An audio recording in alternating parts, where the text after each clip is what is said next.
On a scale of 1 to 10, how happy are you in your career?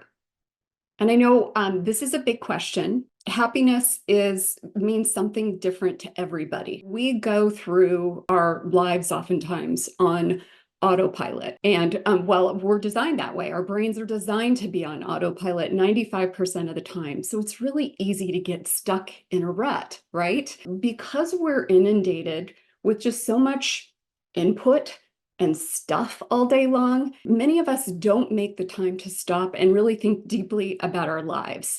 And today I want to talk specifically about one area of your life, which is so critical, and that's your career. I mean, when you break your day up into, 8 hours, it's a third of how you spend your time is in your career. And so again, let me go back to that question I asked you at the beginning here. On a scale of 1 to 10, how happy are you in your career? Again, happiness meaning something different to everybody. So maybe you're breaking that down into what kind of impact are you making? How do you feel about leadership? How do you feel about the contribution you're making in the company? Are you happy with, how you're being compensated? And maybe it's not even about compensation. Is it happy with the way your work? Are you happy with the way your work is being recognized? Quality of life. That's such a huge piece. Again, you spend so much time dedicated to your career, and it has a cascade and a ripple effect throughout the other areas of your life. So if the quality of your life isn't great as a result of your career, maybe too much stress or it just not being fulfilling or whatever the case may be, that's going to impact the areas of your life. So quality of life definitely is something that's going to impact your happiness as it relates to your career. The quality of your life is determined by the quality of the questions that you ask yourself. So let's say you rate yourself on a scale of 1 to 10 on how happy you are in your career, and you give it, let's say, a 7 after considering all of the other factors that I just, mentioned. Instead of asking yourself the questions that start with why, well, why am I unhappy? Let me challenge you to start asking your questions starting with how and what.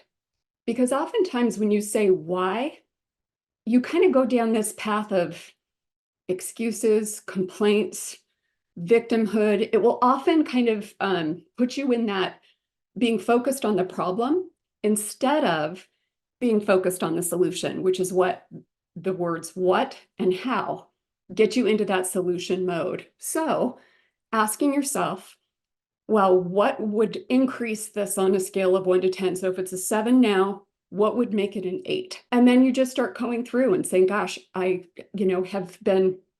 have felt like my skills have been stalled out for a while. Let's say that's one of the reasons. And I want to increase my skill level and I want to progress within the company. And I've just kind of gotten stuck in a rut in the day-to-day of things. And I haven't put a focus on progressing in the company and adding skills. Maybe that's an area. And then you're going another layer deeper and saying, okay, well, how can I gain those new skills so that I can move forward and progress in the company? You see where I'm going with this? Obviously, the businesses I'm in, the businesses that I've started, are related to recruiting. So companies hire us to find, the best talent for the roles that they have open. But often I'm not encouraging you to leave where you're at, because often what you're looking for is right where you're at.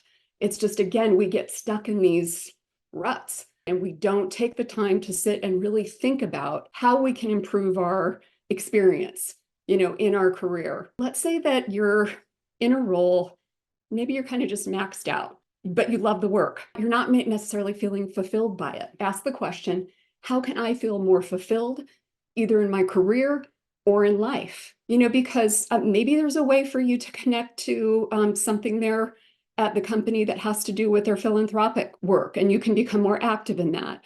Or maybe if there isn't an opportunity to feel more fulfilled in your work, then you look for that outside of your work. So you still get that personal fulfillment from somewhere. And the answer may very well be that it's time to make a move. But that shouldn't be the first place that you go to, because oftentimes it just takes a little bit of this insight and gaining additional clarity, kind of putting an action plan in place for then how you can get and move that happiness, up on the scale. Again, the quality of our life is dependent on the quality of questions we ask ourselves. And then that clarity. Progress comes from having clarity. So I hope this was helpful. Have a terrific week.